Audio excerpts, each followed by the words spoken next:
Hey, what's up, math nerds? And today we'll be doing another trig identity. We'll be doing a little bit a harder one, more difficult one. So you guys can keep a little bit more practice. And if you guys like this video, just drop a like. Drop a like, and I'll drop part 3. So in this case, we have one like this, where it's cosine divided by something and minus another cosine divided by something else equal to 2 tangent. So you look at this problem and you instantly think, well, I can add these two terms together to maybe get that. And that's kind of the idea of this. You kind of have an idea of what exactly is going on, but not exactly, because what's different about these is that they're negatives and positives. So that kind of tricks you a little bit, and you're like, well.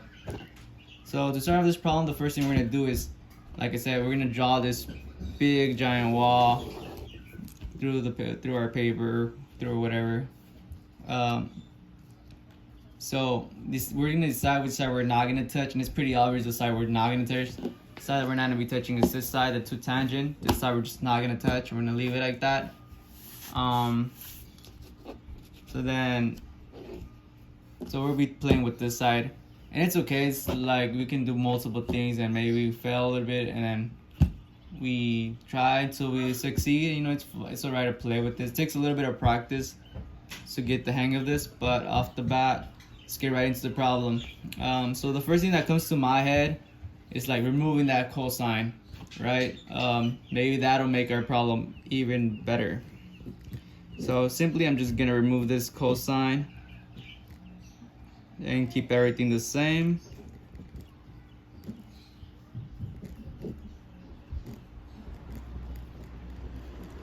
So all we did here is simply we just removed the cosine, and that didn't even make our problem any easier. I think it just made our problem bigger in this case. So we cannot divide by a cosine of x, simply because we can't be touching this right side. We're not touching this right side at all, and so that's why we cannot divide by this cosine of x, and we can't multiply by anything too much because we'll be touching this side, and we don't want to touch the right side. So this is the side that we said we're not going to be touching in this case. But there is something we can do to this left side, and that's something called these common denominator LCD. We're going to be collecting these two terms, and to make these two terms equal, we have to multiply by each other simply, or by each other's denominators in this case. So we're going to bring down this cosine of x, and then we multiply this side. So we're gonna write our denominator, our new denominator in this case, right? So we're gonna be writing the top part as it is. So it's gonna be 1, since we multiply that, plus 1 times 1, minus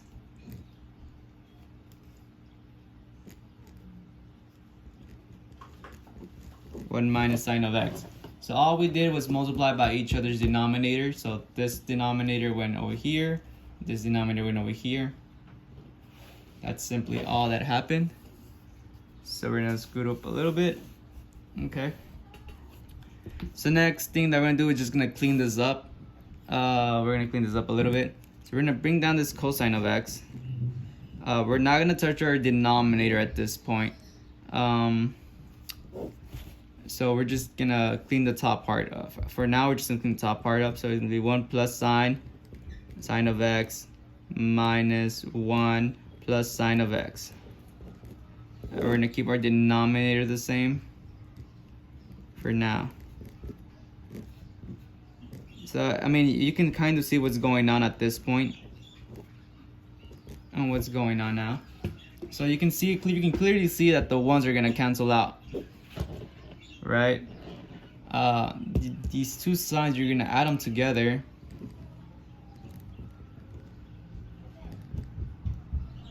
and we kind of get this. See that? So now we're gonna keep going. So we're gonna 1 minus sine of x. All right, and we're gonna rewrite this bottom part So now this is where it doesn't get that tricky, but it gets a little tricky. So if you know the difference of squares, a 1's a square, the sine's a square, if you see that difference of square, the minus and the plus, you can clearly see that this is gonna change into this. So we're gonna keep the top part the same. It's gonna be 1 minus sine square of x by the rules of difference of squares. So we're gonna write this here again. Difference of squares. Right?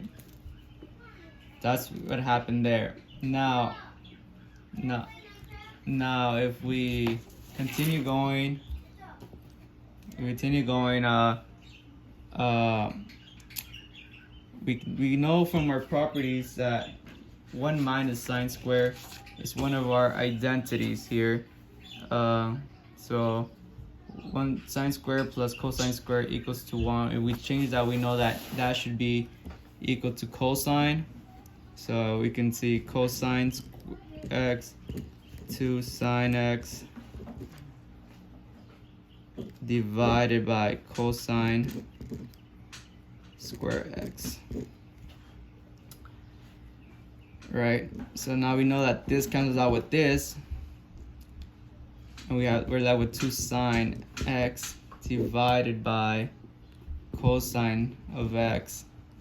And if we rewrite that, we're simply left with 2 tangent of x, and that equals 2 tangent of x. Therefore, our equation is done and solved. Thank you guys for watching.